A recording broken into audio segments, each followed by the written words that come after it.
Selge, okei.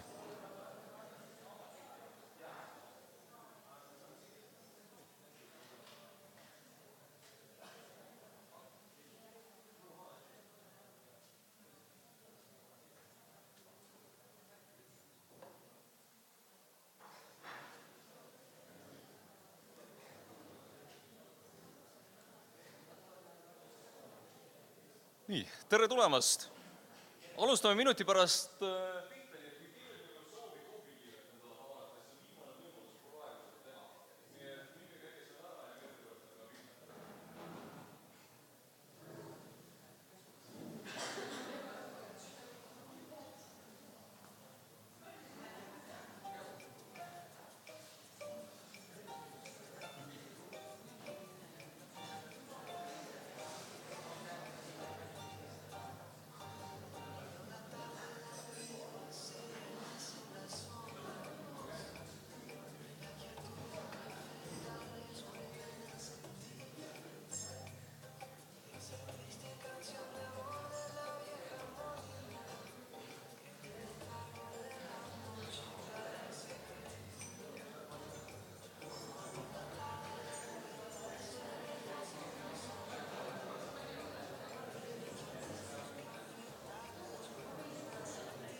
Üks, kaks, töötab, jah? Tere! Ettevõtjad, tänased ja tulevased. Ja meil algab nüüd siuke üritus nagu Valgamaa ettevõtluspäev, millega siis avatakse ka ettevõtlusnädal. Üle Eesti sel nädalal toimub kümneid ja kümneid üritusi ja tänane on siis üks nendest ja üks esimesi. Saksamaa esimene kantsler Otto Bismarck ütles kunagi, et on kaks asja, mida on parem, kui ei näe, kuidas neid tehakse. Ja tema sõnastuses olid need siis vorst ja seadused.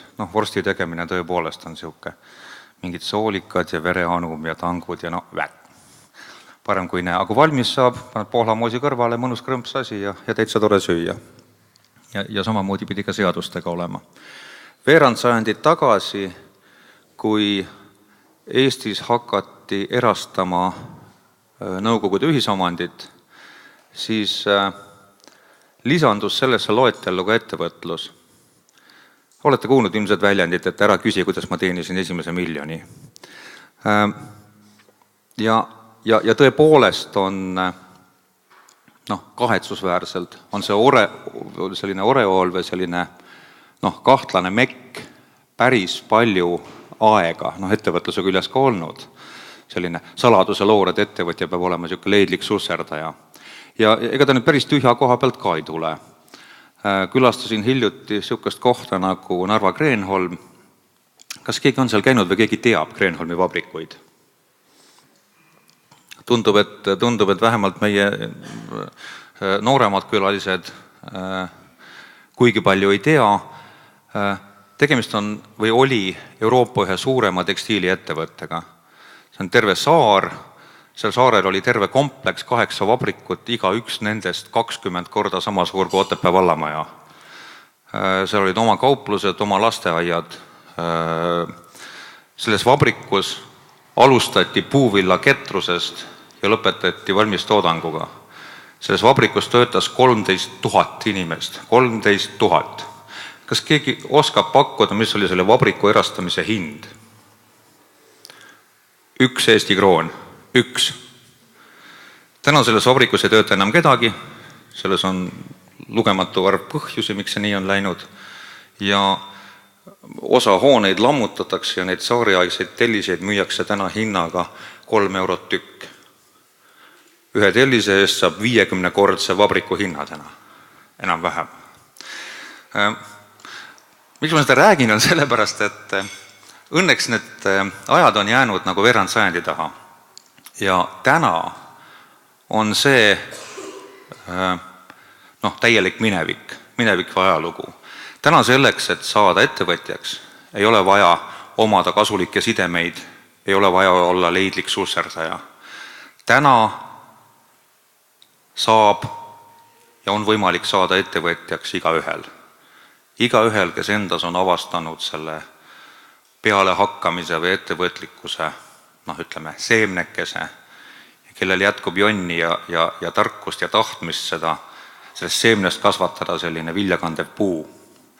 Aga selle ettevõtlikkustaimega on täpselt samamoodi nagu iga teise andega, laulu- või tantsuoskusega või nagu toalilledega, neid tuleb kasta, kui kastan ärtsib ära. Ja neid tuleb kasta teadmiste ja oskustega. On vaja teadmisi ja tarkusi, kuidas asju teha, ja on vaja teiste inimeste kogemusi, kes varem on proovinud, on vaja teada, mis neil õnnestus, mis ei õnnestunud, ja selle põhjalt siis teha oma otsused. Ja jõuangi algusse tagasi, tänane ettevõtluspäev ja täna algav ettevõtlusnädal üle Eesti ongi täis neid sündmusi, et süstida ja aidata üles leida endasse ettevõtlikkuse pisik või taimeke ja et kasta seda vajalike teadmiste ja oskustega ikka selleks, et meie elu helgemaks muutuks, et meie maal oleks rohkem ettevõtlikke inimesi, nad võtaks rohkem ette, rohkem inimesi saaks tööd ja leiba, ei peaks ära linna ja välismaale kolima. Nii et soovin kõigile täna julget pealehakkamist ja omandage siis teadmisi ja kogemusi ja jõudu ja jaksu, palju edu kõigile tulevikus. Aitäh!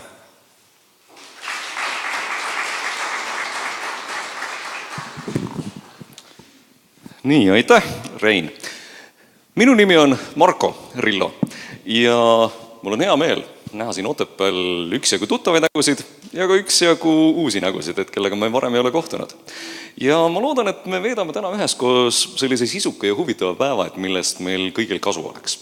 Ja enne kui sisuga pihta hakkame, paar sellist korralduslikud teemat. Nagu te näete, on kõikidele teile laua peale jagatud välja kaustad ja pliiatsid.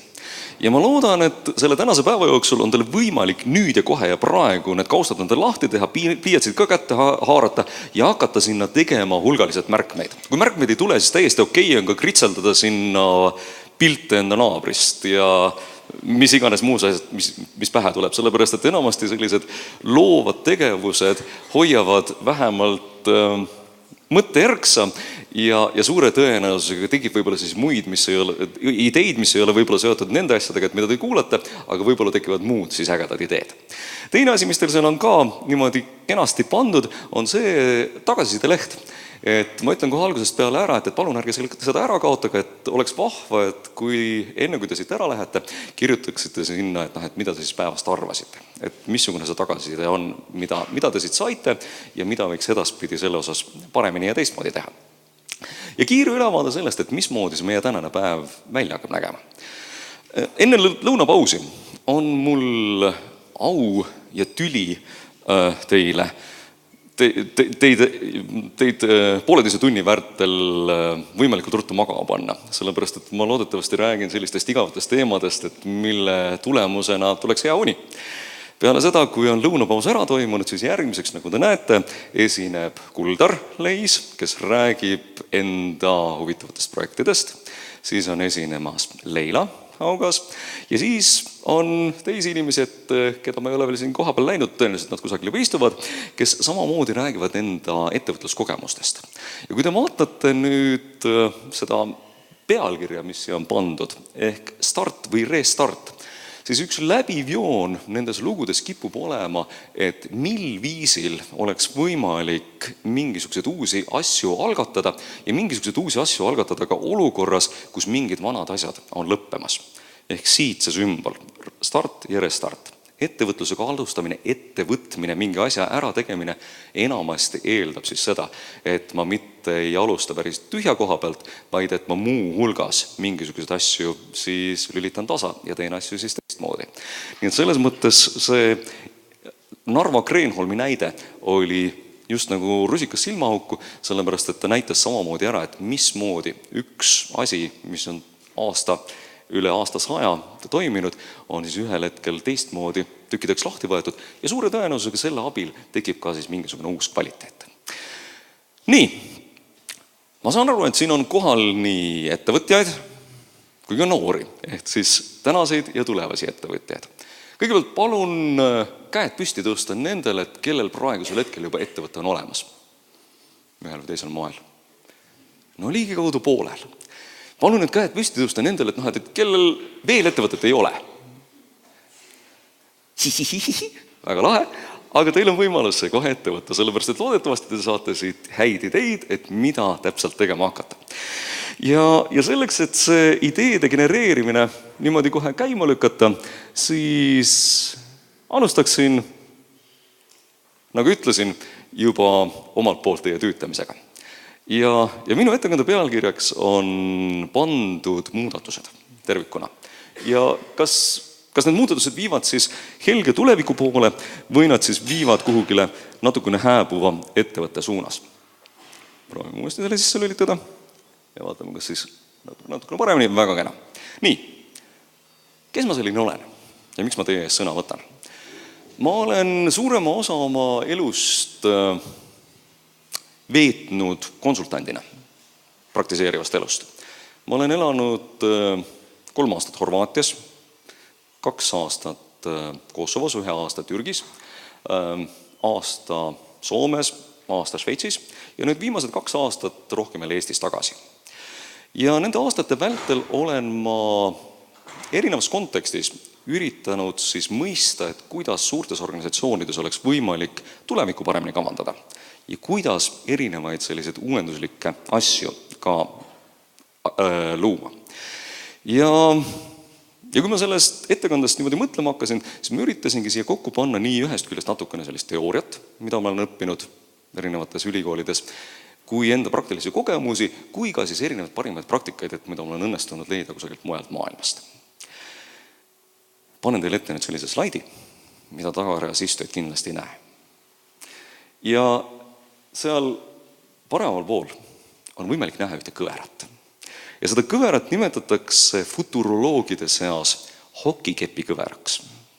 Ja mida tähendab hokikepi kõver on see, et väga pikki aastaid on mingisugune trend olnud enam-vähem ühel tasemel, kuni siis ühel hetkel ta läheb niimoodi eksponentsiaalselt ülesse. Ja selliseid kõveraid on kasutatud hästi palju selleks, et näidata, et mismoodi on maailma rahvastik arenenud.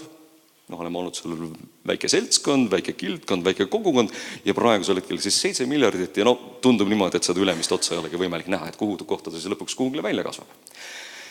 Samamoodi on võimalik siis panna sinna sellisesse kõverasse majanduskasv maailmas, uued tehnoloogiad, uued ideed, inimestevahelised suhted, et kui palju neid võrgustikke on tekkinud, kui palju Facebooki sõprusele täpselt tuleb, et kõik võimalikud need asjad kipuvad minema sellises kiirenevas trendis. Kipume olema neid asju palju. Ja kui neid kõveraid niimoodi vaadata, siis on mul siia ette loetletud mõned sellised hiljutised arengud, mis homset päeva hakkavad hästi selgelt iseloomustama. Kas keegi teab teist, et mis asi on Mindstorms EV3? Esimüsti. Ei tea. Mindstorms EV3 on üks Lego toode. Ja see on Lego poolt valmis meisterdatud väike robot, mis maksab orienteeruvalt 100 €, aga mis on palju nutikam kui enamik 10 või 100 000 maksvad tööstusrobotid. Sellepärast, et tal on olemas andurid, tal on olemas vastavad mootorid, millega on võimalik teatud asju programmeerida.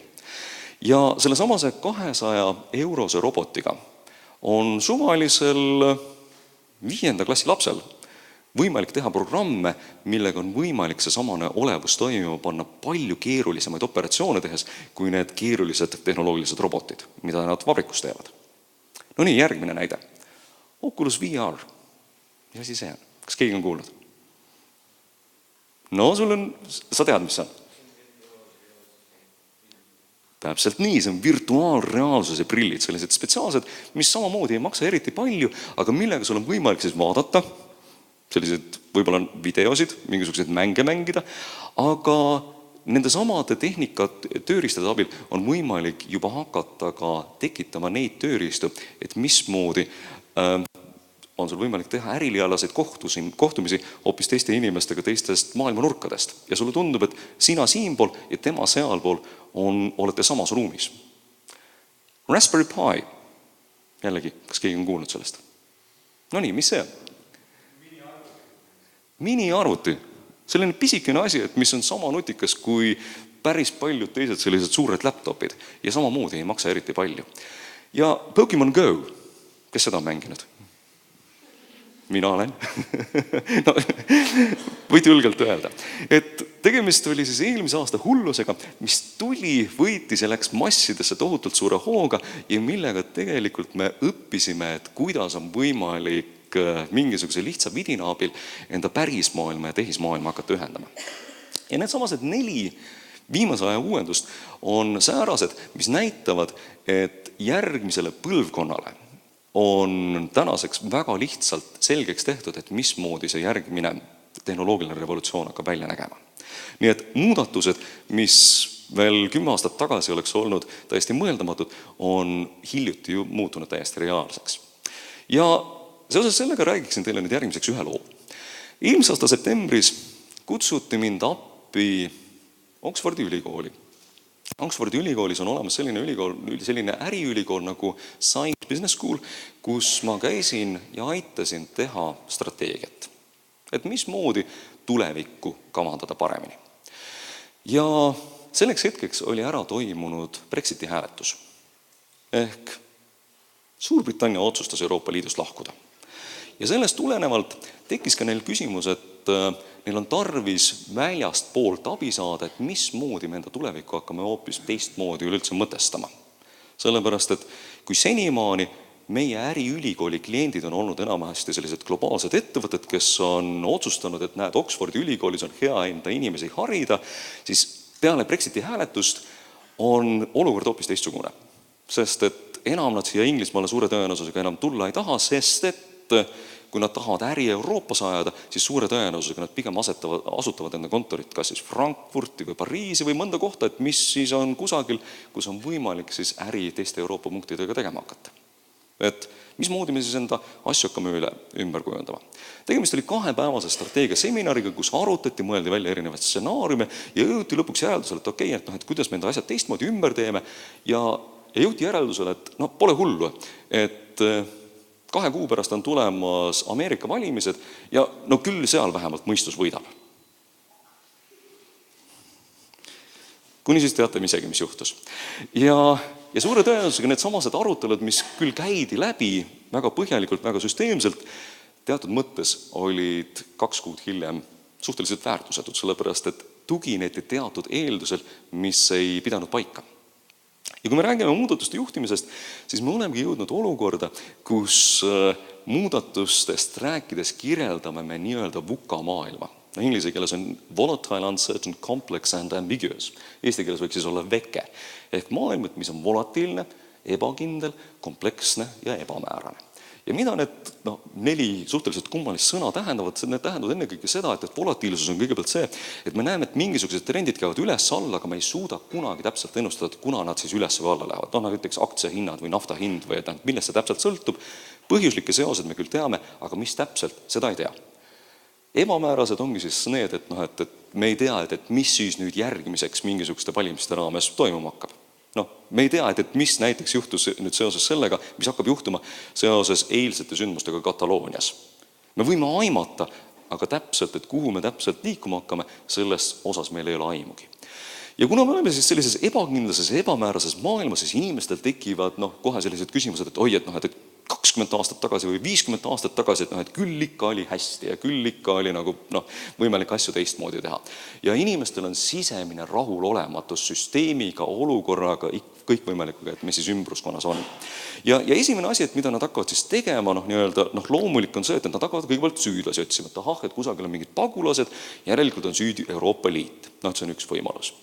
Teine võimalus on see, et hakatakse otsima pidepunkte. Pidepunkte, et okei, et olukord on nii ebakindel, mis me teeme? Valime mõne sellise tegelase endale juhiks. Sellepärast, et küll tema ikka teeb asjad korda. Kindel juht, tugev juht, rusikas vastu lauda, küll homsest on kõik asjad jälle korda tehtud ja siis meil ei ole enam neid probleeme. Ja kui rääkida nendest samadest pidepunktidest, siis tegelikult inimesed, kes tegelevad psühholoogiaga, on vaadanud, et inimesed ongi läinud niivõrd ebakindlaks, et me saame tegelikult neile teha praegu olemasoleva tehnoloogia abil väga lahedalt, väga kurja kuulutavat reklaami. Võib-olla mõned teist on kuulnud sellest, et inimeste psühhotüüp on võimalik niimoodi kategoriseerida. Ja on olemas selline asi, et on olemas 5 psühholoogilist dimensiooni. Et kas ma olen ekstrovert, introvert, väljapoole suunatud, mitte. Kui paljud teist on näiteks Facebookis teinud neid teste, et vajuta siia nupule ja sa saad teada 10 küsimusega, et mis loom sa oled või midagi sellist. Käsi püsti. Ikka on mõned, kes on selliseid asja katsetanud. Et ühest küljest on see lõbus ajaviide, aga teisest küljest on tegemist äärmiselt ohtliku asjaga. Kas te teate, miks või? Sellepärast, et seda liiki ankeetide abil teid kõiki profileeritakse. Ja nende ankeetide abil saab hakata just nimelt teile suunama seda liiki reklaame, mis teile vekemaailmas või selles vukamaailmas kindlust hakkavad sisendama. Nii et tulles korraks selle samase Ameerika valimiste juurde tagasi, siis Ameerika valimiste puhul sellele eelnevalt olid reklaamid. Ja üks nendest olulistest teemadest Ameerika valimistel on see, et kas relva kanda võib või ei või. Vabariiklased ütlevad, et jah, loomulikult peab. Demokraadid ütlevad, ei, mitte mingil juhul. See on viimane asi, et meil on nii palju olnud tulistamisi, et kaotame selle ära. Siis need, kes siis nüüd olid seda liiki ankeetidele vastanud, siis võis juhtuda niimoodi, et kodumajapidamises oli 2 arvutit. Mõlemad inimesed kasutavad Facebooki ja oli siis mehe ja naise arvuti. Mõned on selle ankeedi täitnud ja selgub, et üks neist on siis selline natukene neurootiline ja väga selline tõeline hea koduperenaine. Temale tulevad reklaamid.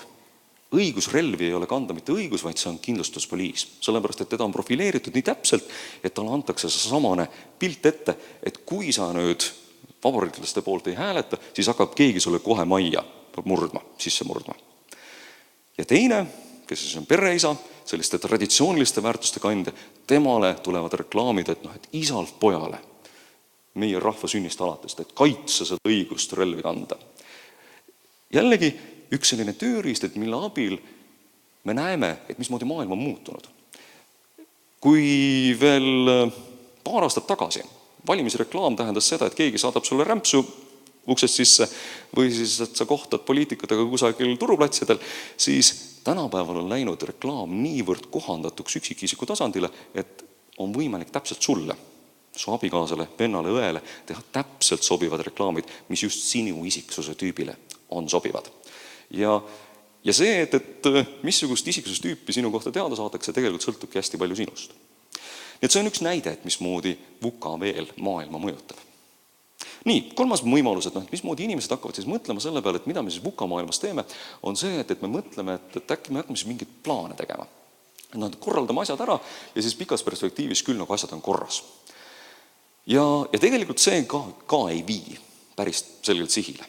Sellepärast, et sellises muutuvas maailmas tuleb ennekõike tõdeda, et jah, olukord ongi muutuv ja tuleb olla paindlik, avatud, energiline, väle, pidevalt kohaneda, pidevalt muutuda ja muuhulgas luua pidevalt partnerlussuhteid ja otsida liitlasi, kellega koos uusi ja ägedaid asju teha. Nii et need kõik asjad on sellised hästi olulised asjad, et mille peale mõelda, kui me sellises ebakindlases maailmas tegutseme. Et sina ettevõtjana, sina juhina ei saa toetuda ainult samamoodi sellele, et loota, et keegi sinu jaoks selle olukorra nagu ära lahendab, vaid et sa pead ise mõtlema, et mismoodi sa oled ise proaktiivne, mismoodi sa oled ise aktiivne ja mismoodi sa iseenda ümbrust niimoodi kujundad, et see homne päev sinu jaoks parem oleks. Ja selle kohta on öelnud üks suur ettevõtte juht, kes paikneb Hiinas. Jack Ma, kes veab eest suurt firmat nimega Alibaba.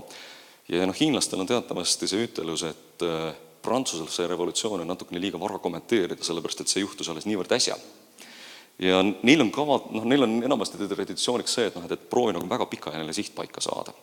Siis tema on kommenteerinud, et selles olukorras on kõige olulisem pidada silmas 30-30-30 reeglit, et kui sa VUCA maailmas tegutsed. Et ühest küljest tundub küll hirmus ebakindel, aga pane paika selline 30 aasta plaan, 30 aasta visioon, et kus sa tegelikult olla tahad pikas perspektiivis. Et jah, katseta ja eksperimenteeri kogu aeg, aga siiski see siht peab paigas olema. Ehk see viimane punkt. Siis see tagantpoolt teine punkt on see, et õpi nendelt innovaatilistelt firmadelt, et kus on piisavalt vähe töötajaid, sellepärast et need ilmselt eksperimenteerivad ja julgevad uusi asju teha. Et Kreenholm ei ole ilmselt see näide, et kust õppida. Et pigem sellised eksperimenteerijad. Ja kolmas element, ehk siis see number 1 siin, hästi lahe, et lapsed koolidest on tulnud siia täna, et tuleb õppida nendelt, kes on nooremad kui 30 aastased, sellepärast et teie teate kõige paremini, et kuidas tegelikult interneti maailmas hakkama saada. Et need praktikad tulevad seal juba loomulikult.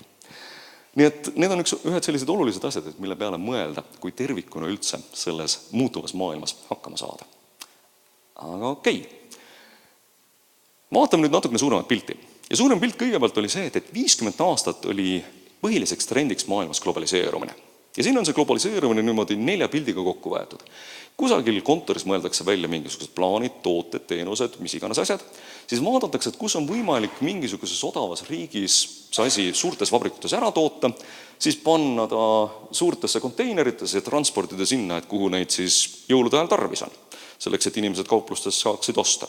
Ja tulemuseks oli see, et maailmas sündis hästi palju suuri firmasid.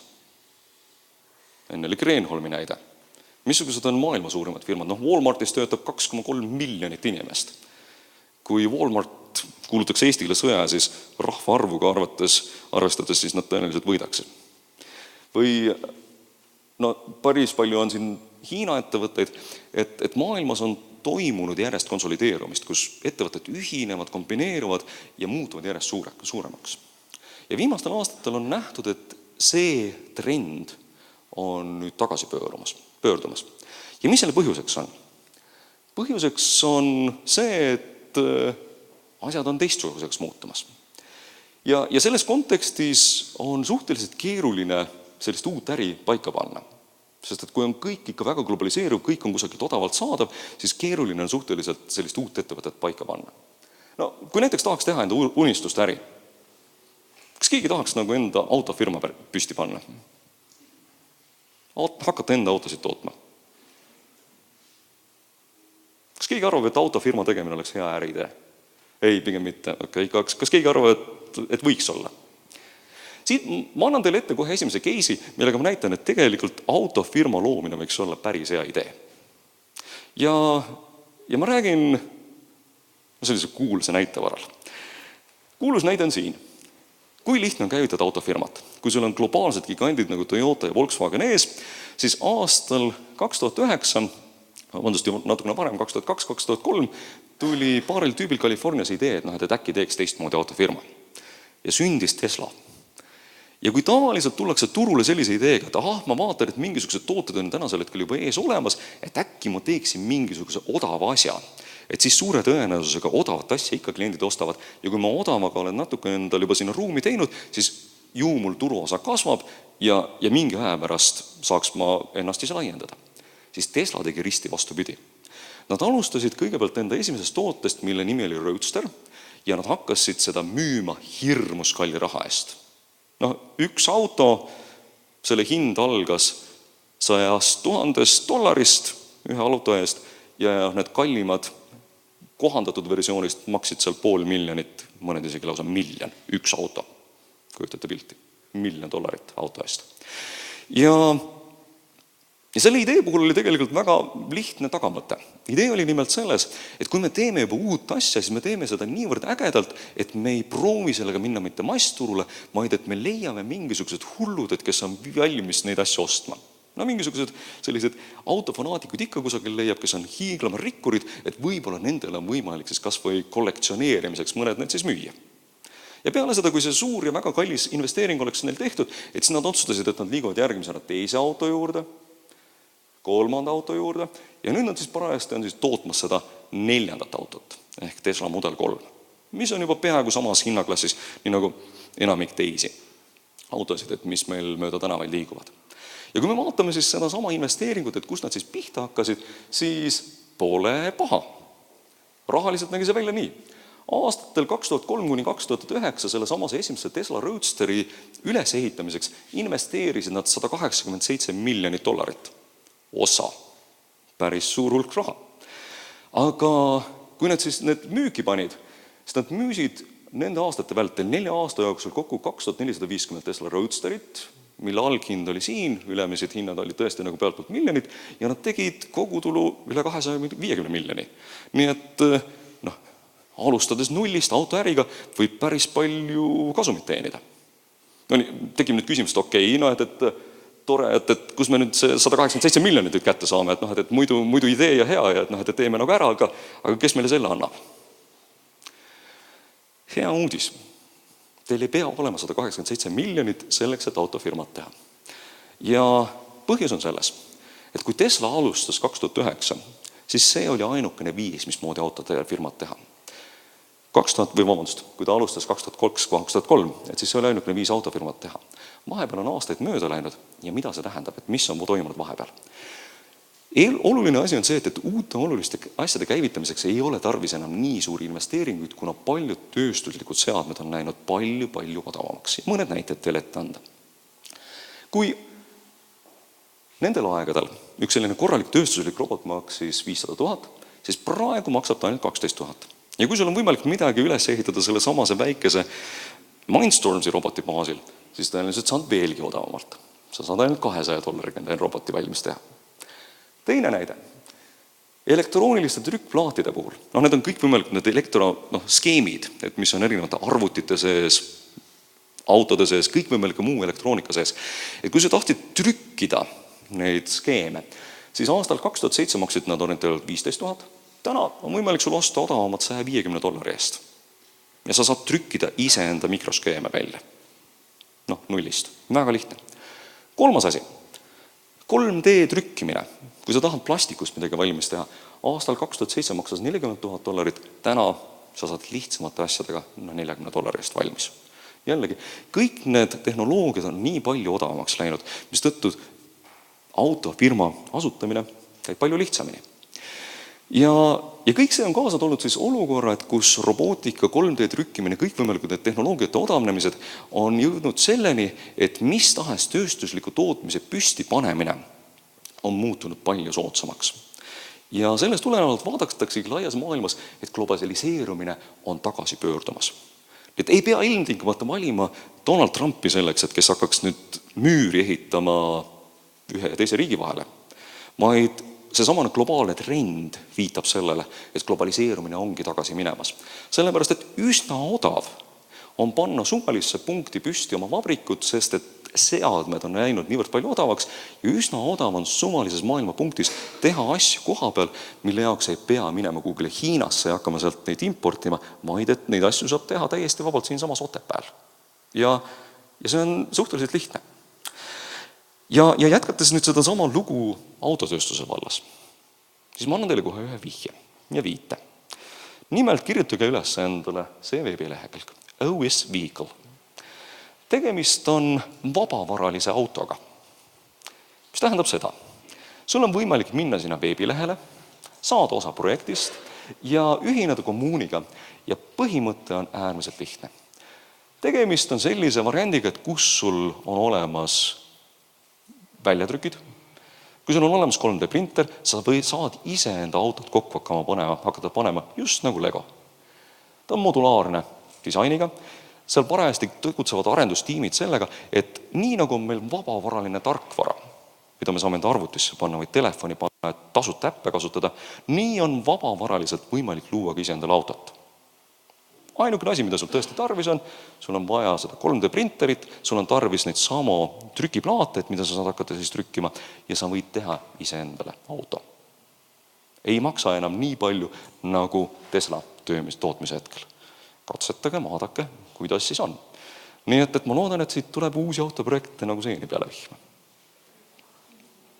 Nii, vaataks nüüd natukene laiemalt, et mida veel võib teha. Suur pilt. Mis ja miks on muutumas üleüldse tervikuna? Me oleme tänasel hetkel revolutsiooni keerises elamas. Ja mida tähendab revolutsioon? See tähendab ennekõike tööstusrevolutsiooni. 1700 orienteeruvalt oli meil aur, masstootmine. Siis oli 1820 oli elekter, tööjaotus, suured vabrikud, mis sündisid, Kreenholmid ja muud. 60-ndatel kosmos, elektroonika, enne seda tuumajõud, muud asjad. Siis praegusel hetkel oleme me küberfüüsiliste süsteemide revolutsiooni keskel. Ja mida see tähendab? Küberfüüsilised süsteemid on sellised, et kus tehisintellekt, robot, nutikad võrgustikud arvutite vahel hakkavad asendama inimest. Ja järgmiseks võib-olla arutaks koos teiega, et mida see üldse võiks kaasa tuua lähiajal ja kui kiire see revolutsioon saab olema. Kõigepealt et anda teile ülevaade sellest revolutsiooni kiirusest, paneksin ma ette teile ühe pildi. See on lihavõtte hommik New Yorgi 5. avenüült. Aasta siis oli 1900. Lihavõtte hommikul New Yorgis, tegemist on vaba päevaga, armastavad inimesed panna endale head riided selga ja minna jalutama. Kõnnivad ühte tänavat ühele poole, ja siis pärast teistpidi tagasi ja siis lähevad koju oma perede juurde lihavõtte lõunat õhtusööki, midagi muud sellist sööma. See pilt on ajalooline ühel põhjusel, kas keegi teab miks?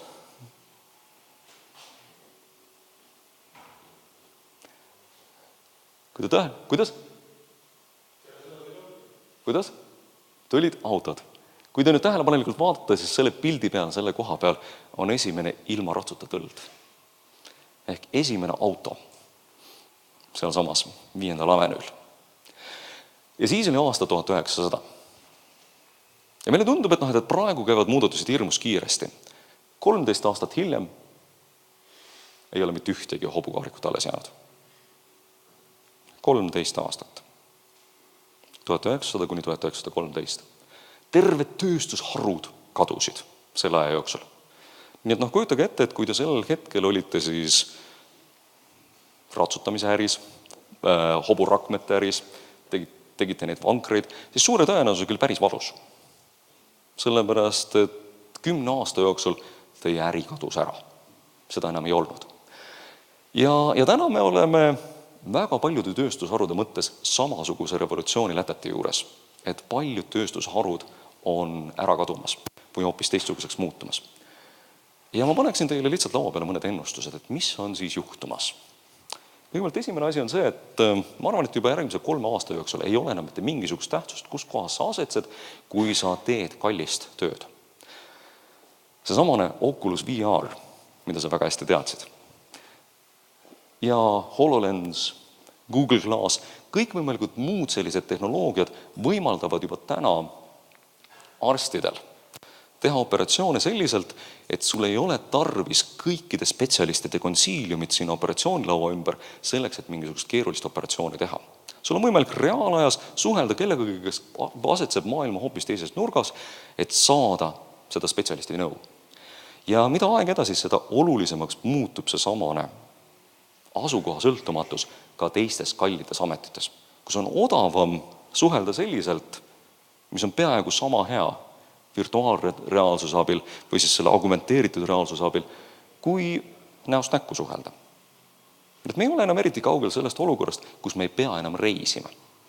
Selleks, et tööd teha ja tõenäoliselt me ei pea reisima ilmtingimata ka selleks, et saada mingisuguseid lahedaid kogemusi. Meil on võimalik juba praegusel hetkel panna endale virtuaalreaalsuse prillid ette, ventilaator ette surisema ja kujutame ette, et me oleme parajasti kusagil ookeani peal või siis suures kanjonis ringi liikumas.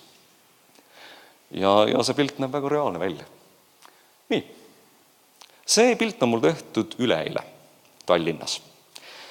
Tallinnas toimus eelmise nädala lõpus digitaalne EXPO. Ja tegemist on siin ühe ekskavaatoriga, millel on suured Telia ja Ericssoni ja Inteli logod peal. Ja tegemist on autonoomse ekskavaatoriga.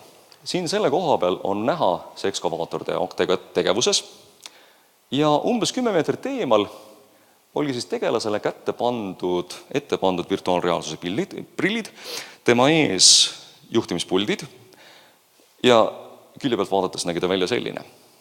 Kes siis juhtis seda sama ekskavaatorit, kõiki neid liigutusi, mida ta seal väljas tegi. Ja tõepoolest, need seadmed on tänasel hetkel olemas, nimetatakse neid robotic excavatoriteks ja neid kasutatakse tihtipeale nendel juhtudel, kui sul on tarvis tekitada ohutu olukord oma töötaja jaoks. Ta parajasti lammutab kusagil mingisugust silda, suurt hoonet, no siis ei pane teda sinna sisse. Et ta on kusagil ohutus kauguses selleks, et kui midagi kokku kukub, no siis saab võib-olla viga ainult see hirmus kallis ekskavaator, aga mitte vähemalt inimene. Me ei ole väga kaugel sellest olukorrast, kus see inimene, kes seda ekskavaatorit juhib, ei pruugi olla seal samas ekskavaatori sees, vaid ta võib olla, või ka seal lähedal, vaid ta võib olla ka täiesti teisel pool maakera. Nii, kas keegi teist on käinud Tallinnas Telia majas? See keskmine tegelane on Pepper. Kui tal õnnestub sinna minna, siis minge öelge Pepperil tere. Pepper on umbes nii pikk, selline valge, suurte lapse silmadega, väga sõbralik ja ta on selleks, et juhatada teile teed, kui te Telia majja lähete. Te esitate talle küsimuse, enamasti ta ei saa päris hästi teist aru, mõnikord annab ta teile hoopis vale nõu, aga kuna tema nunnufaktor on niivõrd suur, siis loomulikult ei anna teile vastu lõugu selle eest, et vaid te vaatate, et vaata kui lõbus ja armas ja nii nagu omal ajal varajastel hetkedel, kui Google Translatorit hakkasime kasutama tekstide tõlkimisega, et siis sai hirmus palju nalja, et tõlkisid eesti keelest inglise keelde tagasi ja siis vaatasid, et mis nagu tekstist välja tuli. Et see tehisintellekt ei ole seal veel piisavalt nutikas, et asendada teenindajat. Aga nii nagu Google Translate on arenenud ja kõigest 5 aasta jooksul on tema tekstide kvaliteet paranenud niivõrd, et lihtsamate tekstide puhul sa ei saa enam aru, et kas tegelikult ka on kirjutanud selle päris inimene või siis keegi Keeniast, kes proovib teile mingisugust kindlustustoodet maha müüa või öelda, et ei vanatädi on Google maha surnud. Et jah, paar sõna on küll sellist nagu kummalist, aga suure tõenäosusega see tekst on läinud palju paremaks kui siis. Ja minu ennustus on samamoodi ka siin, et kui need Pepperid muutuvad nutikamadeks, siis ei ole meil enam tarvis hotellidesse vastuvõtulaudadesse inimesi, meil ei ole tarvis enam müüjaid kauplustesse, meil ei ole tarvis enam teenindajaid kuhugile pankadesse, kindlustusasutustesse, sellepärast, et need samased Pepperid praegusel hetkel ta maksab ainult $2000. Ja kui sul on võimalus valida, et kas sa maksad nagu $2000 üks kord ja see Pepper kestab seal järgmised 20 aastat või sa pead igapäevaselt ja igakuiselt kogu aeg enda töötajale maksma selle eest, et ta seal oleks, siis valik on jällegi lihtne. Sa teed selle valiku suhteliselt lihtsalt ära. Kolmas näide. Jällegi toode, mis on tänasel hetkel olemas. N1H1, mis natukene välimuselt meenutab, kes on Star Warsi fännid, seda sama RD2D, mis on koristaja. Ja jällegi traditsiooniline ärimudel on see, et kui meil on olemas hotell, kui meil on olemas mingisugune teenindusasutus, siis me vaatame, et kust me saame võimalikult odavalt sinna need koristajad tööle. Ja kui me enda riigist ei saa, siis me vaatame Albaaniast või me vaatame kusagilt mujalt, et kus me eeldame, et palgad on natukene madalamad ja las nemad siis tulevad seda tööd tegema. Kui meil on need seadmed, siis tegelikult on siin olemas see videosilm ja seda seadeldist on võimalik eemalt juhtida. Et meil on võimalik pigem maksta kellelegi Indiast või Filipiinidest väga marginaalset raha igas kuus. Selleks, et ta seal paarikümmet robotist siis kamandaks ja kui robot hakkama ei saa, siis ta võtaks selle roboti juhtimise üle aeg-ajalt ja koristaks seda siis tema eest, juhtides teda eemalt. Kui tegemist on keerulise olukorraga. Nii et ka keerulites või ka odavates ametites ei ole suure tõenäosusega enam umbes 6-7 aasta pärast. Mitte mingit vahet, et kus kohas sa oled, vaid et neid töid saab teha. Seda liidki riistade abil. Nii, läheme edasi. Transpordis on toimumas revolutsioon. Droonid on muutunud kõvasti odavamaks. Me kõik oleme näinud seda sama väikest Starshipi sõbralikku robotit mööda tänavaid kusagil ringi vudimas. Me oleme näinud seda, et kuidas erinevates ladudes ei tööta enam mitte ühtegi inimest, vaid et see on täiesti automatiseeritud, sellepärast et ka lao opereerimise robotid on läinud juba niivõrd odavaks, et meil tegelikult ei ole tarvis enam inimesele palka maksta. Ja see samane näide, et kus siis need isejuhtivad transpordi, laevad sõidavad mööda merd, lennukid käivad taevas ja autod sõidavad teedel, tõenäoliselt muudavad meie tänavapilti hoopis märkimisväärselt. Siit tuleneb ka minu järgmine ennustus. Ma arvan, et umbes 10 aasta pärast on esimestes Lääne-Euroopa või USA riikides või piirkondades inimestel autojuhtimine keelatud. Sellepärast, et see on lihtsalt liiga ohtlik. Meil on 2 alternatiivi. Eestis saab teedel tänavatel igal aastal surma kusagil 70-80 inimest. Vigastatutest sadu veel juurde. Ja kui meil on alternatiiv, et meil oleks kõik isejuhtivad autod, mis on niivõrd palju usaldusväärsemad. Ja teine alternatiiv on see, et meil tänavatel teedel saab surma ainult kusagil 5-6-7 inimest. See on valik lihtne. Kas 70-80 või 5-6-7? Jah, täna on need autod veel natukene kallimad, mis ise ennast juhivad. Aga mitte enam väga kauaks. Mis tõttu, et juhul, kui keegi soovib ise autot juhtida, jah, mine ringrajale, aga ära sea teisi inimesi ohtu. Ära istu rooli. Et see on liiga ohtlik. Ära tee seda. Ja mida see tähendab täpselt transpordi jaoks? Mida see tähendab kõikidele meie bussijuhtidele, veokijuhtidele, taksojuhtidele? Eesti majandusest on orienteeruvalt 20% kuidagi transpordiga seotud, et mida nad kõik tegema hakkavad?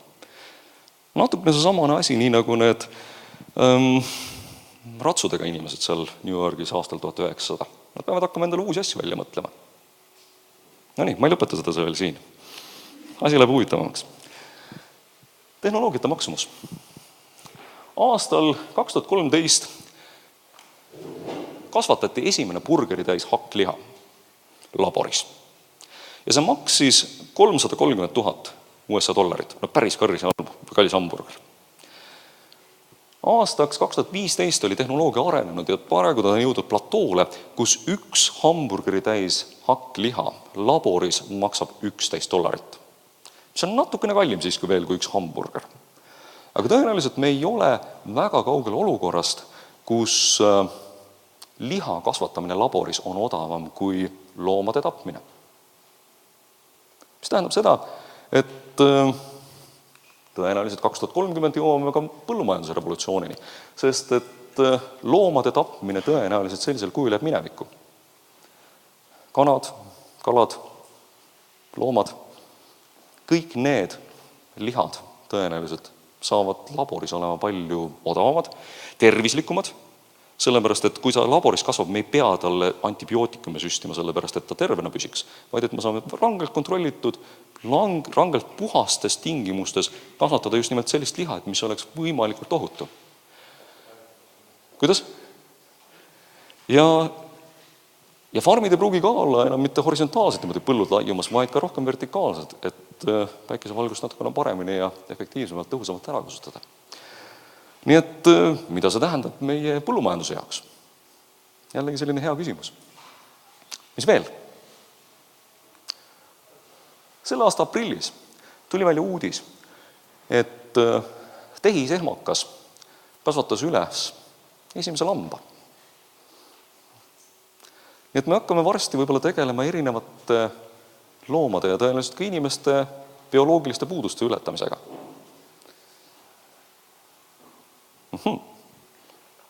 Veel. Pilt, mis ei näe just nagu väga esteetiline välja, aga mis näitab aastal 2013 välja trükitud esimest 3D prinditud maksa. Tänasel hetkel neid samu 3D trükitud organeid kasutavad ennekõike meditsiinitudengid, selleks, et õppida natukene paremini organite siseehitust võrreldes sellega, kui lihtsalt minna anatoomikumi. Aga arvestades sellega, et kui autodega enam ringi sõita ei saa, siis organidoonorid meil ju enam ei ole. Järelikult see on ilmselt asi, mille peale me peame mõtlema, kui me tahame iseenda organid hakata ühel hetkel välja vahetama. Kui meil on tarvis uut neeru, siis ongi tarvis võtta tüvirakke ja lasta 3D printeris välja trükkida meile täpselt sobiv neer, mis tugineb meie enda rakukoel. Ja mis siis tähendab seda, et kui me vaatame veelgi natuke kaugemale tulevikku, siis ei ole me palju kaugel sellest olukorrast, kus orienteeruvalt aastal 2050 võivad hakata meil sündima surematud. Kõlab natukene selline utoopilisena. Aga mida see tähendab? See on tehnoloogia, mis on praegusel hetkel kogu aeg arenemas. Praegusel hetkel oleme me võimelised välja vahetama juba luid ja liigeseid. Ja tegelikult juba veresooni suudame välja vahetada olulistes kohtades. Tallinnas samamoodi temoti üleeile 3D välja trükitud südant, mis töötab. Ta ei tööta küll väga kaua, et kui tehti katsetus selle implanteerimiseks, siis ta tuksus inimese keha sees päris edukalt kusagil pool päeva. Peale seda tuli ta välja vahetada. Aga me ei ole ilmselt väga kaugel sellest, et kus ongi võimalik võtta olulisemad organid ja hakata neid järjest välja vahetama. Et meil ei ole enam tarvis muretseda sellepärast, et kui kaua me elame, sellepärast, et kui üks või teine organ muutub piisavalt vanaks, et ta päris täpselt enam ei tööta, siis me saame hakata neid järjest välja vahetama. No ajuga on meil natukene keeruline, aga ülejäänud sellised lihtsamad organid on kõik välja vahetatavad sellisel moel. Ilmselt sellisel ajaperspektiivil. Nii et pilt läheb üha huvitavamaks. Samal ajal on meil sündimas peale kaotajate põlvkond. Ja kaotajate põlvkond seoses sellega, et paljude Lääne-Euroopa riikide majandus on jätkusuutmatu. Sellepärast, et nende puhul ületab nende riigivõlg neile ette antud seda sama piiri, millesse nad peavad kenasti siis mahtuma. Ja probleemiks on siis see, et see riigivõlg on niivõrd suureks läinud, et nad peavad kogu aeg intresse siis teenindama. Neil ei ole lihtsalt piisavalt vabu vahendeid. Eestis ei ole lood paremad. Kui sa oled alla 45 aastane, siis sa pensionile ei saa. Sest et kui me vaatame Statistikaameti projektsiooni, siis aastal 2040 on ülalpeetavate osakaal nendest, kes tegelikult tööd tegevad, 70%. Ehk tööealisi inimesi on 30%, kes siis peavad 70% üleval pidama. No see ei ole jätkusuutlik. Nii et tegelikult pensionile me ei saa. Pensionisüsteem oli väga vahva leiutis ja ta toimis 20. sajandil selleks, et ühiskonda kuidagi toetada. 19. sajandil teda ei olnud ja 21. sajandil ka enam ei ole. Sellepärast, et sellisel kujul pensionisüsteemid lihtsalt ei tööta. Nii et kui me paneme siia juurde, et veel mõned sellised faktid, et kuidas robotid ja automatiseerimised kaotavad paljud ametikohad, et kui sa oled kusagil näiteks jaekaubandusega tegeled, siis on 92% tõenäosus, et sinu amet kaob lähema 20 aasta jooksul. Kui sa oled raamatupidaja, audiitor, finantsist, samamoodi hakkab kohe praegu ümber õppima, sellepärast, et sind ei ole 10 aasta pärast enam tarvis. Kui sa oled kusagil kokk, kiirtoidu söögikohas, samamoodi robotid teevad sinu tööd palju paremini. Ja nii edasi. Kui me vaatame siia allapoole, siis tegelikult on olemas ka paljud need ametikohad, et mida ei ole võimalik automatiseerida. Õpetajad, arstid, treenerid, hambaarstid, insenerid, muusikud, kunstnikud. Ehk kõik need sellised teemad, et kus on rohkem tarvis kas inimlikku puudutust, empaatiat või siis kus on tarvis rohkem loovust. Nii et kui tervikuna vaadata neid asju, et kuhu kohta siis maailm on liikumas, siis me oleme suhteliselt huvitavate muutuste lävel. Võite teha klõpsu kiirelt ja vaadata BBC testi ja katsetada, et kui suure tõenäosusega teie amet või teie valdkond olemas on.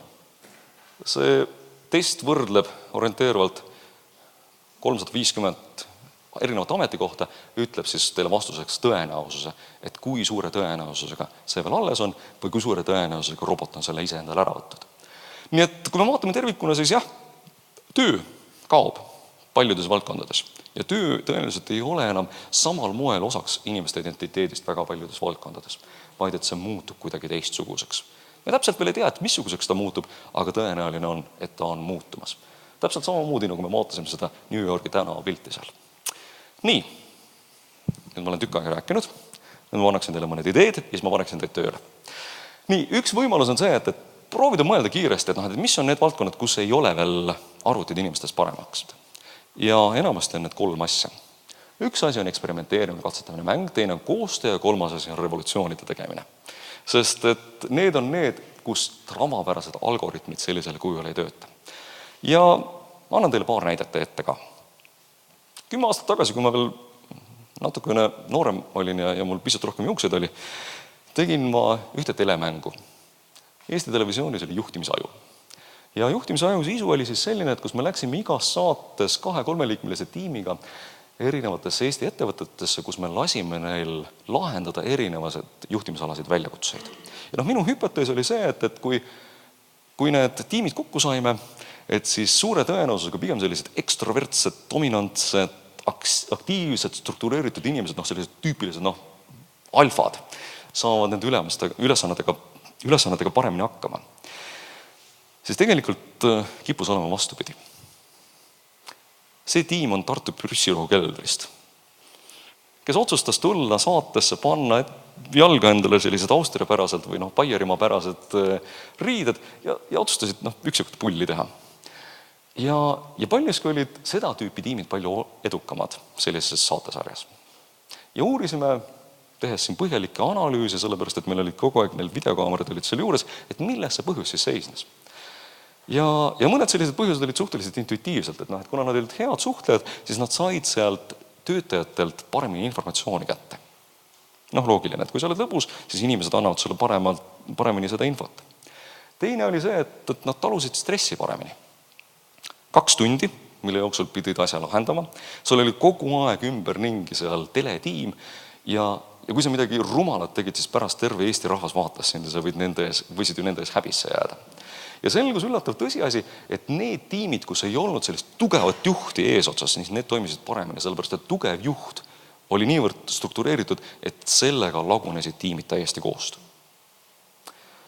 Ja näitas see näide muu hulgas seda, et mängulisus eksperimenteerimine oli kõige rohkem nende puhul see, mis neid tiivustas ja mis andis neile ideid. See oli naljakas fraas, et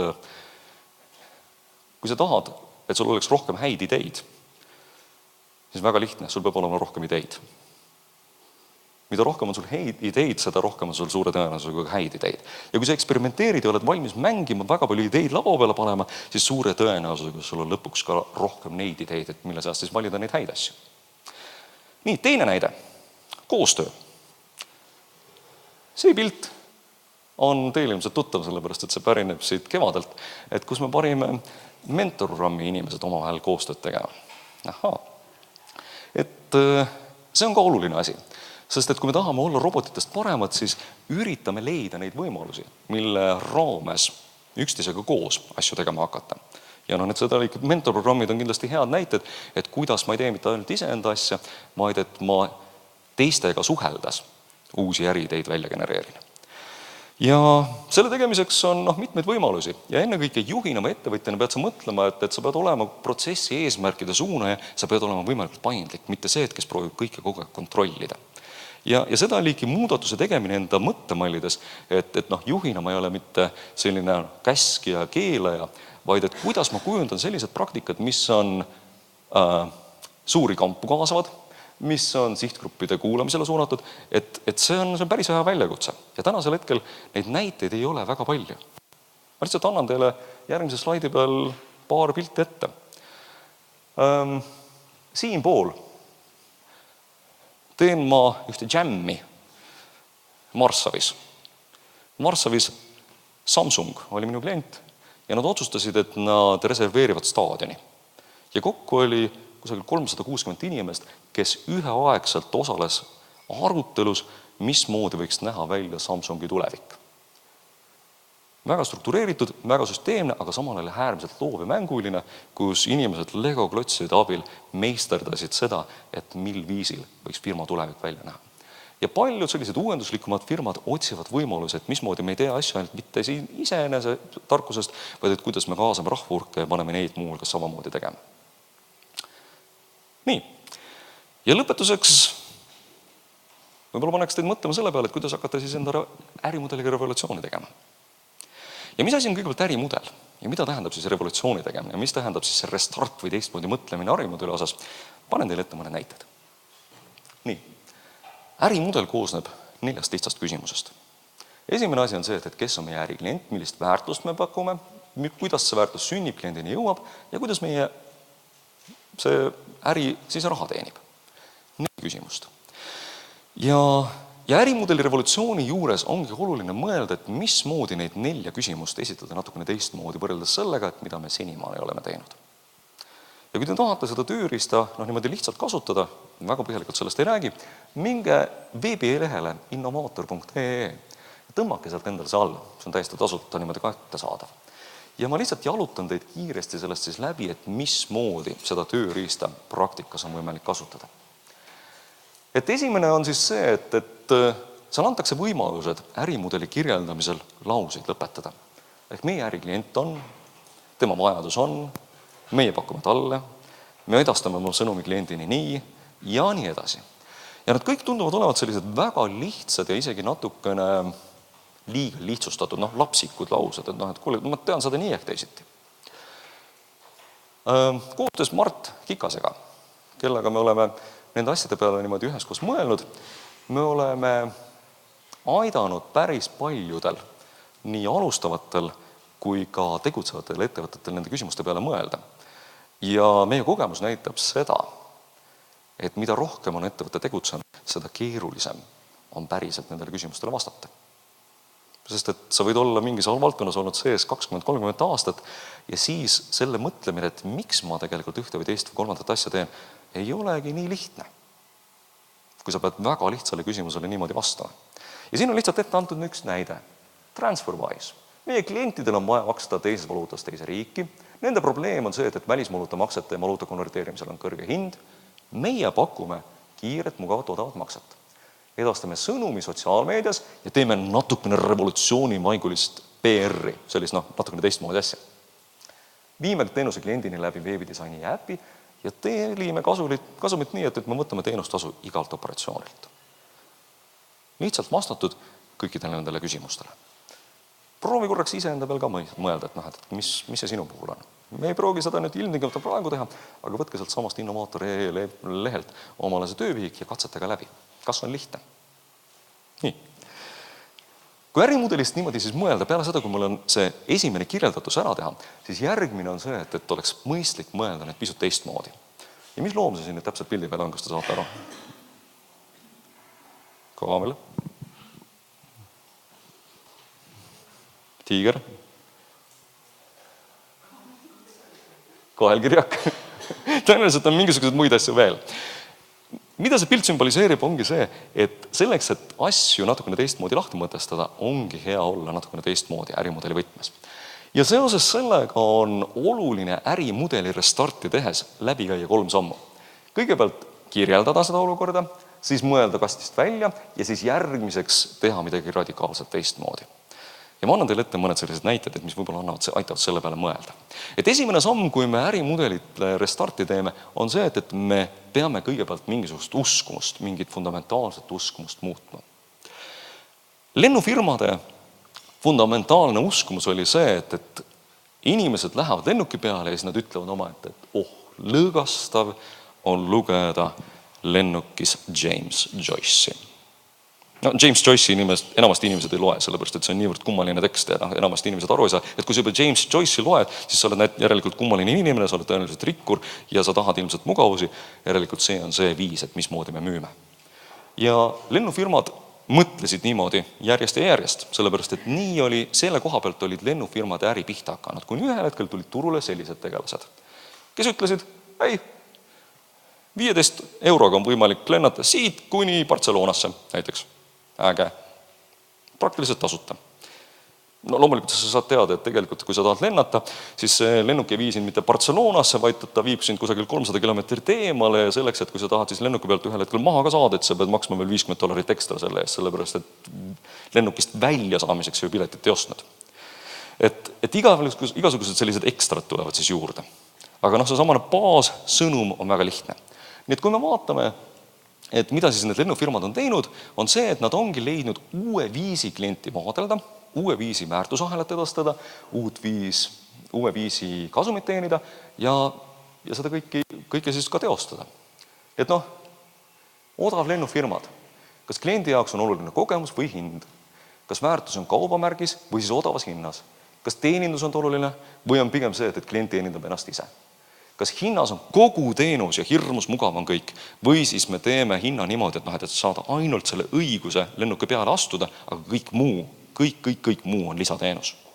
Ja et sa teed seal hästi palju erinevaid üksikostusid veel lisaks. Nii et ärimudel sitsida satsideta ise teenindus.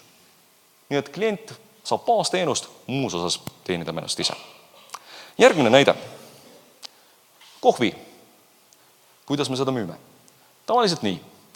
Kohvikus 2-3 eurot tass, kauplustes 5-10 eurot, mingisugune pakk sõltuvalt sellest, et kui kvaliteetse kohviga siis tegemist. Kuni ühel hetkel üks firma otsustas asjad teha teistmoodi. Võtsid endale tööle George Clooney, panid kohvi pisikestesse kapslitesse ja hakkasid müüma hoopis teisel moel. Tegemist on siis Nespressoga. Kas me müüme massiturgu või siis me müüme pigem sellisele kallimale kliendile? Kas me müüme niimoodi, et me müüme väikese jaemarginaaliga või siis me müüme sellise trikiga, et me müüme neid kohviseadmeid üsna odavalt, praktiliselt 0 marginaaliga, aga siis me müüme hirmus kallilt neid kapsleid. Nescafe jaoks, kas te teate, kui suur on kapsli äri üle maailma? Kui palju nad teenivad? 4 miljardit nende kapslite pealt. Kusjuures naljakas on see, et need ei ole odav toode. Iga kapsli pealt teenivad nad kasumit orienteeruvalt 70-80%. Wow. Kui paljudes ärides on nii kõva marginaal, et iga asi, mida sa sisse paned, et on ainult 20-30% ja sa saad niivõrd suurt juurdehinnust sinna panna. Nemad on võimelised seda tegema. Nii et tegemist on jällegi sellise äriga, mida nimetatakse žileti aparaat ja tera. Ehk ma müün selle žileti aparaadi suhteliselt odavalt ja siis ma müün hirmus kallilt neid teri sinna juurde. Või et printer ei maksa vähe, aga toonerite eest maksad ennast vaeseks. Et paljudes valdkondades on seda liiki ärimudelid üles ehitatud, et teed midagi sellist.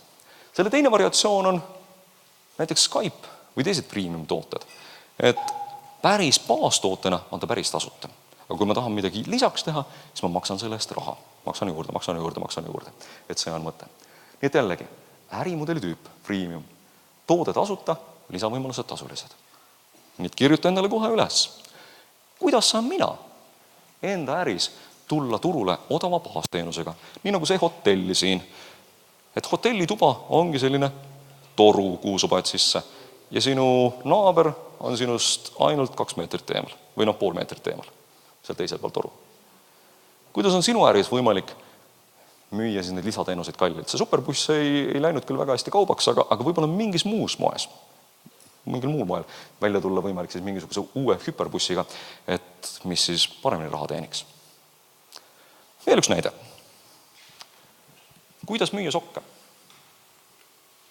Tavapärane arusaam on jällegi see, et meil on kauplus, osta 4 paari, saad 1 paari tasuta. Ma näitan teile teist näidet. St. Collenis, seal ülikoolis, kus ma enda doktoritöö kirjutasin, on üks kutt, kes oli tööl ühes rahvusvahelise kaubanduse firmas ja neil olid ärialased läbirääkimised jaapanlastega. Ja see toimus Jaapani teemajas. Ta ei teadnud enne Jaapani teemaja minekut, et missugune on sealne protokoll. Ja siis ta sai teada seal ukse peal, et enne kui sa sisse astud, sa pead enda jalanõud ukse taha jätma. Ja kui ta siis enda jalanõud eemaldas, siis selgus, et tema sokid ei kannatanud mitte mingisugust kriitikat. Ja ta väitis, et peale seda ta sai sealt firmast potkud ja sealt tuligi talle idee luua firma, mille nimi on Suckscription. Ehk hakata lahendama nende inimeste probleeme, kelle probleemiks on mustad sokid. Ja seda teha niimoodi, nagu suvaline ajakirja tellimus. Et sa lähed nende koduleheküljele, sa maksad neile igakuiselt mingisugust tellimusraha ja nad saadavad sulle postkasti. Kuna sokid on niivõrd kitsad, siis nad mahuvad täpselt ilusasti ümbrikusse ära, nii et vupsti, ta mahub sulle kirjakasti sisse, sa ei pea minema spetsiaalselt postkontorisse, sulle koju tulevad kogu aeg postkasti. Kas iga 2 nädala tagant, kord kuus, mõnikord iga nädal, kui sa tahad puhtaid sokke saada ja nad on sul kogu aeg olemas. Et jällegi väga lihtne viis, mismoodi midagi väga lihtsat hoopis teistmoodi lahti mõtestada. Loomulikult need sokid sealt ostes maksavad jube palju. Aga kipub olema neid inimesi, kes on valmis sokkide eest maksma siis, kui te vaatate, kontrollite nüüd järgi veebis, siis need olid vist $15 üks sokipaar. Ma olen valmis maksma seoses sellega, et see lihtsalt teeb nende elu niivõrd mugavaks. Ja neil on klienti üle maailma ja väga hästi tegutsev äri. Et jällegi ärimudel, jaeklient, kes ostab poest versus siis see jaeklient, kes esitab tellimuse. Jällegi me mõtleme lihtsalt mingisuguse elementaarse asja hoopis teistmoodi ümber. Ärimudeli tüüp, tellimus. Nii et jällegi sa võid mõelda, et kas sul on mingist moel võimalik enda valdkonnas seda teistmoodi ärimudelit üles ehitada. Nii, veel. Uskumus, kuidas müüa autot. Rääkisime juba Teslast. Tesla ei kasutanud alguses vähemalt mitte ühtegi agenti. Kõik autod olid ette tellimusega. Sa ei saanud enne autot tellimusse või üldse saada, kui sa pidid ettemaksu tegema. Enamasti muus valdkonnas on niimoodi, et sa pead hirmsasti kõvasti enda kapitali sinna alla kinni panema, enne kui sa enda raha lõpuks kätte saad. Tesla, kasutades seda liiki mudelit, hoopis teiste alustel hakkas autosid müüma. Nii et jällegi, masskohandamine. Klient kohandab teenuse massiliselt seoses üldte sobivate komponentidega, mida on samamoodi varasemalt tehtud. Nii nagu Hiina restoranis tundub, et menüü on hirmus pikk, mitusada nimetust, aga tegelikult komponendid on väga lihtsad. On kala, loomaliha, mingisugune muu liha, juurikad ja siis lihtsalt 10 liiki kastet. Ja kuna sa saad kombineerida neid igal moel, siis tundubki, et menüü on hirmus pikk. Tõenäoliselt on sinu valdkonnas ka võimalik leida mingisugune võimalus, mismoodi neid kohandamisi teha sellisel moel. Ja need näited on majutusteenuses, kus on võimalik teha asju automaatseks, nii nagu siin see Viljandi näide, kus sa lähed hostelisse ja sul ei olegi juba teenindajat, millal see jõuab ülejäänud hotellidesse. Või siis 24 tundi hotell. Tavapäraselt on meil see, et me läheme õhtul sinna, kella 12 peame hotellist välja ennast registreerima. See on see, et kus viibimine on tundide kaupa jagatud. Jällegi lihtne asjaga, mis on teistmoodi. Või siis kombinatsioon, kus kombineeritakse majutust või atraktsiooni. Ja seda liiki revolutsioone on võimalik väga paljudes valdkondades teha. Mis on järgmine oluline asi? Oluline on hea mõte on see, et kui sa ärimudeli uuendamiseks oleksid ka natukene hullumeelne. Ja ma annan teile siis paar näidet ette. Palun võtke nüüd igaüks ette pliiats ja paber ja tehke paarides. Et võtke endale sõber kõrvale, sellepärast et siis on see harjutust kindlasti natukene kiire. Ja ma panen teile kohe aja tiksuma ja 3 minutit. Olete valmis?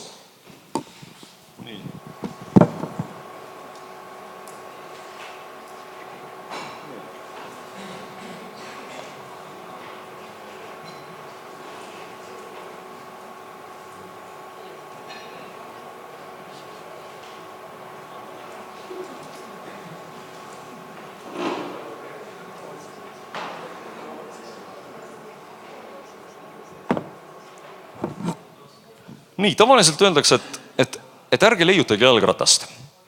Järgmine ülesanne on risti vastupidine. Te peate välja mõtlema nii palju erinevaid äriideid kui võimalik, mis puudutavad iseennast jalgratast. Ja pange number kohe kõrvale. 3 minutit hakkad tiksuma ja proovige välja mõelda erinevaid äriideid seoses jalgrattaga. Nii et aeg hakkab kohe käima nüüd. 3 minutit, tiks, paarides.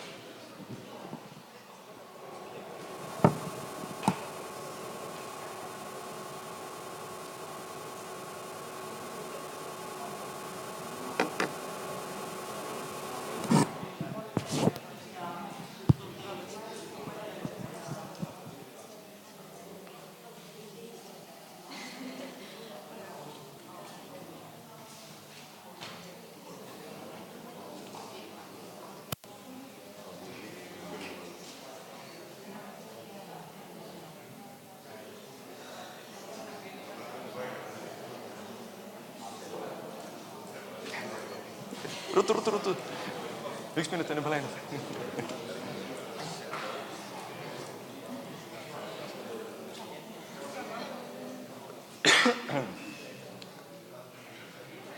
Ma vaatan, et noortel on palju rohkem ideid. Nii et andke juurde siin tagapool ka.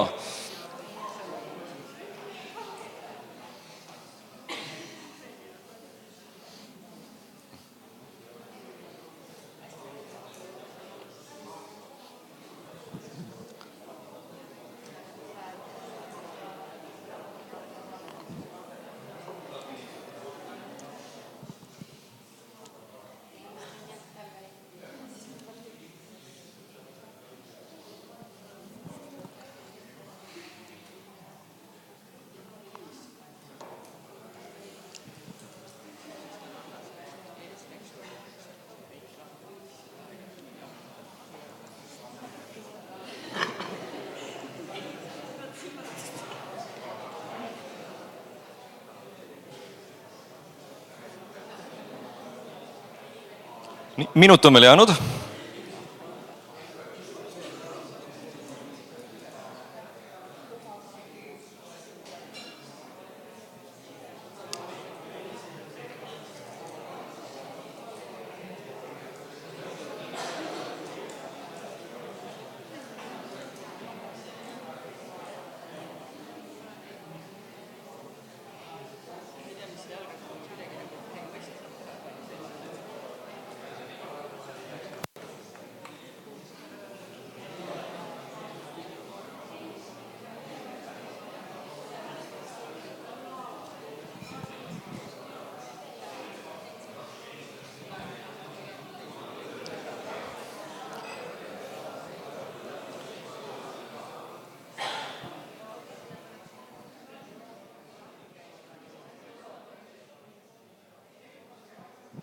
Nii 5 sekundit veel. Ja 2 ja 1 ja aeg täis.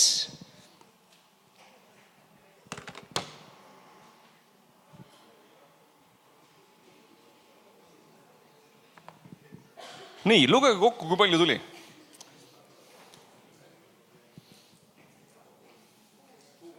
6 tuli seal. Kui palju teistel?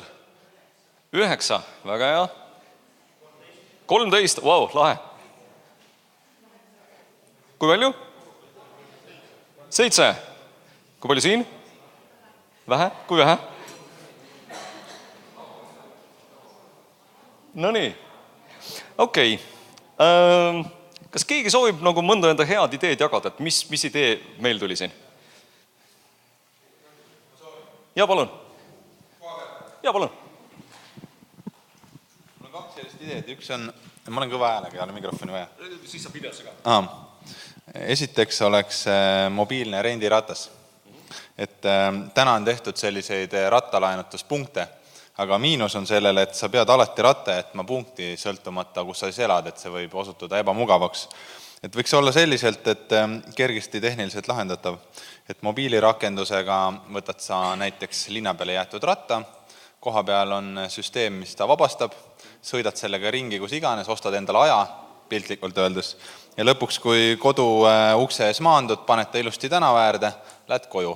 Et hommiku võib juhtuda, et keegi on selle sealt võtnud ja oma toimetusi alustanud. Ehk et need rattad oleks rohkem mobiilsemad. Jah, et ma olen vahetult kogenud ka Euroopas, kus on hästi tehtud neid rattapunkte. Seal on pidevalt probleem, et kõige populaarsemates punktides õhtul on 100 rattad ja teistes punktides pole ühtegi ratast. Ja teiseks ideeks oli ratas seljakott, et meil Eestis on ruumi palju, suured turud on mõistagi Aasias ja Euroopas. Et seal on pidevalt see probleem, et kuidas rattaga saada metroosse või bussi peale või rongi. Et võiks olla selliselt lahendatud ratas, et oleks mugav. Pakid seljakotiks, võtad seljast, siis te. Et meil on võib-olla lihtne Elronis, et astud ja on rattahoidjad, aga mujal maailmas lihtsalt inimesi on nii palju, et ei ole rattast kuhugi panna. Väga hea. Nii, aitäh jagamast. Kas keegi soovib veel enda omaga jagada? Ühte jõuame veel vaadata. No okei, sealt tuleb veel üks. Nii. Mis idee? Mina vajaksin oma korralduste juurde 3D printerit. et tehes linnades ja looduses erinevaid üritusi, siis väga palju on rada vaja tähistada. Ja ma tulen praktiliselt iga päev mingite ägedate ideede peale. Ei ole väga ellu viia, et äkki noored mõtlevad siit edasi. Et tänaval näete, kus võistlus lõpeb ja tegelikult on risustust palju. Kiled ripuvad, sildid on küljes, mingid kleebised on, aerosoolid, et kriidi peseb maha järgmine vihm. Aha, selge, väga lahe. Nii, aitäh sulle ka. Nii, ma lihtsalt panen teile nüüd ette loetelu, et millised ideed siin potentsiaalselt võiksid sündida. No lihtsalt, et samamoodi, et teie ideid ka edaspidi käima tõmmata. Muuhulgas ma olen seda harjutust teinud ka varem. 3 minuti jooksul vist senine rekord on 43 ideed. 2 peale on võimalik kiiresti nagu läbi penderdada. Ja siin mida rohkem on võimalik neid tekitada ja tegelikult seda saab harjutada. Proovige kodus sõpradega, perekonnaliikmetega ja vaatake, et mis välja tuleb. Ma lihtsalt annan teile nüüd laiendamiseks mõned näited. Aga kui me Tallinnas oleksime, siis suure tõenäosusega seda tüüpi asi on esimene asi, mis tuleb. Et mingi rikša. Ma saan kedagi teist vedada. Kui me oleme kusagil teises linnas, siis me võime vaadata selliseid asju. Rattamuusemi võib püsti panna. Siis on keskuses atraktsioon, ilmselt olete kursis seal käinud. Tartus on rattaralli. Võime retke teha, rattakrossi, rattalaenutusi, täpselt see arendus, mis tuli sealt sul väga hästi. Võime need rattad online'i panna, võime vanal kujul neid müüa, võime need remontida, varuosi müüa, kasutada erinevaid asju rattavaraste vastu, neid kaunistada, tuunitud jalgrattad, õpetada jalgrattasõitu lastele, miks mitte ka suurematele, kes seda veel päriselt ei oska, lemmikloomadele pakkuda midagi, mulle meeldib selle tegelase nägu seal taga, klubi, teha mingisuguseid ägedaid asju sportlastele, siis jalgrataste surnuaed, miks mitte. Igasuguseid äppe on võimalik siin välja ilmselt mõelda.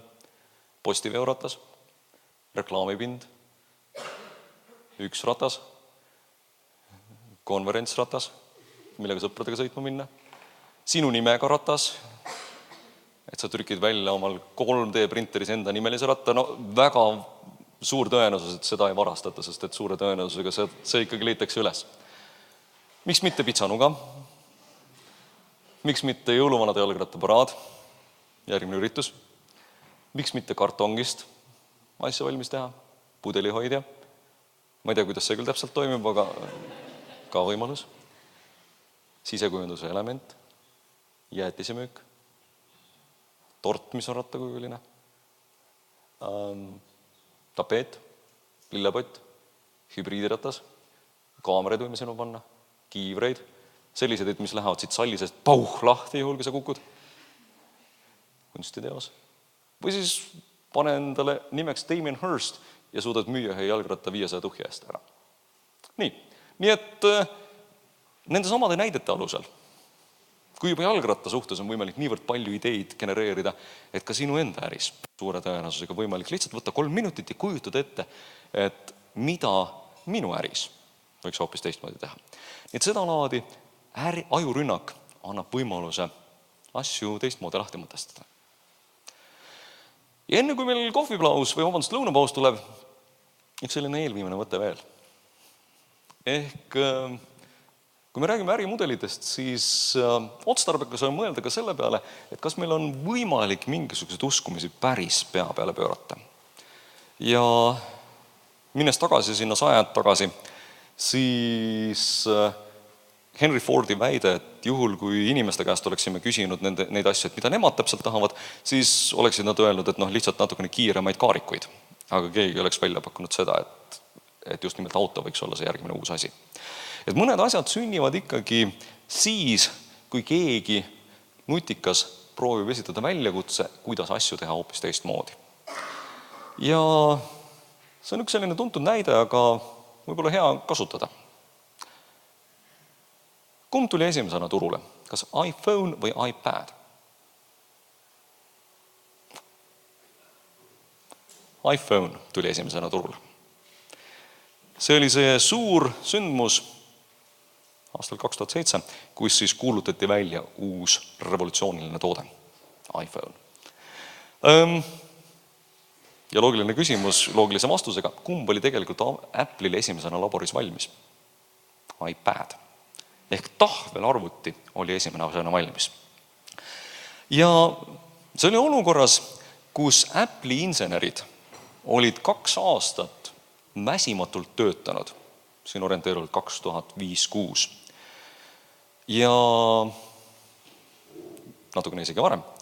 Ja neil oli esimene see samane prototüüp valmis saanud ja enamasti siis tüüpiline käitumine oligi siis see, et kui prototüüp oli valmis, siis firma erinevad võtmeisikud mõned nädalad siis kasutasid ja prototüüpisid ja vaatasid ja mängisid nendega, et mis toimib. Ja sellele ajahetkel oli täiesti revolutsioonilised kõigepealt paar tehnoloogiat. Üks oli see samane tehnoloogia, et kuidas me nüüd täiesti loomulikult kõik enda telefone scrollime. Ehk liigutame üles, siis ta niimoodi venib ja siis tuleb allapoole samamoodi. Sellel hetkel seda veel ei olnud. Enne seda me liigutasime kõik endal tavalistes arvutites neid asju üles-alla hiirega. Seda teist tehnoloogiat veel ei olnud. Et see toimis juba päris hästi. Sellesse väiksesse pakendisse oli kokku pandud imepärane kombinatsioon akust. Et väga äge aku oli tehtud valmis selleks, et ta sinna ära mahuks. Protsessor, mälu ja selleks, et ta hirmus kõvasti ära ei kuumeneks, oli tekitatud sinna geniaalne viis selle kogu süsteemi jahutamiseks. Siis see samane ekraan ja kõikvõimalikud muud asjad pandud väga kompaktsetesse formaati. Nii et inseneride poolt täielik revolutsioon. Ja kui see valmis sai ja tundus, et jah, vau, et Apple'il oleks võimalik teha täielik revolutsioon tahvelari valdkonnas, ütles Steve Jobs nendele inseneridele, kuulge sõbrad, et see on päris hea. Aga et kas te saaksite nüüd teha niimoodi, et ta oleks 3 korda väiksem ja et temaga saaks helistada ka? Nii et selles olukorras, kus sa ise oleksid inseneri rollis olnud seal Apple'is, sa oled parajasti mitu aastat oma elu pannud sellele, et teha midagi täiesti revolutsioonilist. Ja nüüd üks tüüp, kelle käes on rahakotirauad, ütleb sulle, et sa peaksid tegelema veel revolutsiooniga 3-kordses astmes. Ehk palju väiksemaks veel tegema ja panema ta tegema mingidagi sellist, et mida see praegune seadeldis kindlasti ei suudaks teha. Nii et enamasti sellistes olukorrades ongi siis see koht, et kus inimesed hakkavad mõtlema kastist välja. Ja esimene koht, kus hakati mõtlema, et okei, senimaani kõik telefonid sellel ajahetkel, nende akud olid päris pikalt kestvad. 2-3 nädalat võisid heal juhul mõne omaaegse nupuga telefoniga rääkida ja nad ütlesid, et okei, sellist akut ei ole võimalik sinna panna, et me saaksime 2-3 nädalat seda teha. Et kas me suudame kõigepealt kliendile selgeks teha, et ta peab 2 korda päevas enda telefoni laadima. Nad kratsisid natuke kukalt, turundus arvas, et teeme selgeks kliendile. Küll nad laadivad seda akut 2 korda päevas. Ja siis hakati mõtlema, et mida siis järgmiseks teha. Et hakatigi prototüüpima ja mõtlema, et mida siis on võimalik teha selle samase olemasoleva piirangu raames. Ja sageli ongi siis see, et kui me niimoodi mõtleme, siis paljudes valdkondades tehaksegi revolutsiooni mingite ettevõtete sees, aga sageli toimuvad revolutsioonid just nimelt väljaspool. Ja on paljud sellised ärimudelid, mis on nii-öelda võrgustike ärimudelid, mis hakkavadki revolutsioone tegema. Mulle väga meeldis see samane näide, see natukene paindlikum jalgrattalaela laenutus. Sest et see on ka näide võrgustiku ärimudelist. Et meil on võrgustikus väga palju erinevaid osapooli, kes siis tervikuna selles võrgustikus tegeledes loovad mingisuguse uue väärtuse. Ja need võrgustiku ärimudelid hakkavad paljudes valdkondades tööstusharusid ümber defineerima. Finantsis on esimene näide, et tõenäoliselt 10 aasta pärast on pangandusmaastik hoopis teistsugune võrreldes praegusega. Jah, ühest küljest mõned traditsioonilised universaalpangad ilmselt jäävad, aga kui me vaatame kas või neid samu vahvaid Eesti algatusi, mis siis kujundavad ümber pensionisüsteemi, kujundavad ümber kindlustust, kujundavad ümber seda, et kuidas me laenusid saame, siis suure tõenäosusega pangad on hoopis teistsugused. Turismis on neid asju juba väga palju aega olnud võimalik näha, et kuidas hotellid ei ole enam seal juhipingil, vaid et palju olulisemad on need samased suured rahvusvahelised võrgustikud, TripAdvisor või siis Booking.com, et mis tegelikult panevad paika, et kuidas hotellinduses äri tehakse. Neil endal ei ole mitte ühtegi hotelli endal või siis, kui me räägime Uberist või Taxifyst, neil endal ei ole mitte ainsatki taksot. Nad kõik teevad äri sellises valdkonnas, kus nad loovad võrgustikku ja defineerivad siis asju täiesti ümber. Nii et nende samade Apple'i ja siis nendes võrgustike näitel on võimalik siis võtta endale järgmine ülesanne. Ehk kui sa peaksid ette kujutama, et mingis valdkonnas sa pead asju tegema mitte 10-20% paremaks, vaid tegema paremaks 10-20 korda, kuidas sa siis mõtleksid? Mis see lähtekoht siis oleks? Vot nii. Ma olen teid nüüd küllalt tüüdanud. Näitaksin teile veel eelviimaseks ühte slaidi, millest te võite jälle niimoodi igalt poolt pildid teha. Sellepärast, et ma usun, et need on need sellised erinevad väljaanded, mida maksab jälgida, kui te tahate erinevate trendidega kursis hoida ennast. Kas see siis puudutab neid ärimudelite tulevikku, seda, et mismoodi meie ühiskond välja võiks näha, mismoodi ettevõtlusega alustada. Et esimene neist on World Economic Forum ehk maailma majandusfoorum. Väga lahe versioon sellest, et kuidas kirjeldatakse, mida tehakse. Teine on TED, suur kollektsioon lühivideosid, milles siis räägitakse väga huvitaval teemadel. Kolmas on Singularity Hub, mis on siis ühes Californias asetseva ülikooli selline think tank, mõttekoda, kus siis üritatakse erinevaid tuleviku teemasid avada.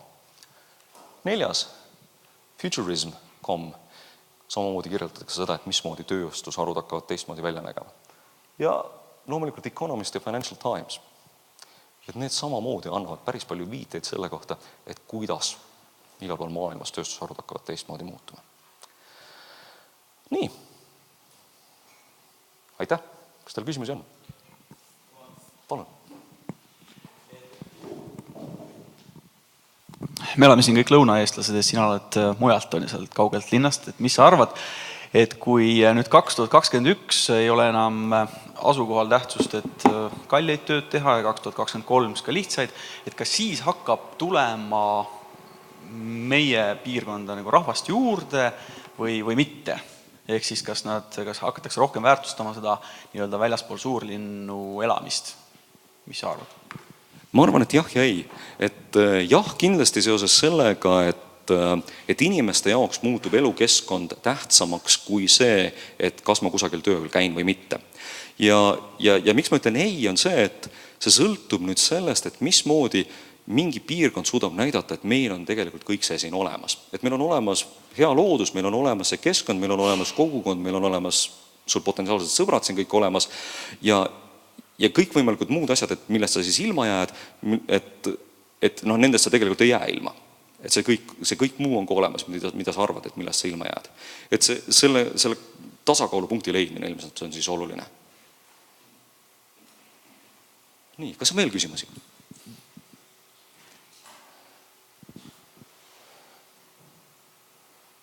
Jah. Ei, ma vaatasin, et nii. Kui ei ole küsimusi, siis ma tänan teid kannatlikkuse eest. Miskipärast mitte keegi ei jäänud magama. Tavaliselt juhtub nii. Järgmiseks vaatame kavasse. Ja meil on algamas lõunapaus. Ja lõuna leiab aset siin samas. Käige ringi, suhelge omavahel. Ja kell 13.15 kuulame siis Kuldarilt, et kuidas Tagurpidi maja hoopis teistmoodi enda töötajaid otsis ja mida ta sellest siis teada sai. Nii et head isu!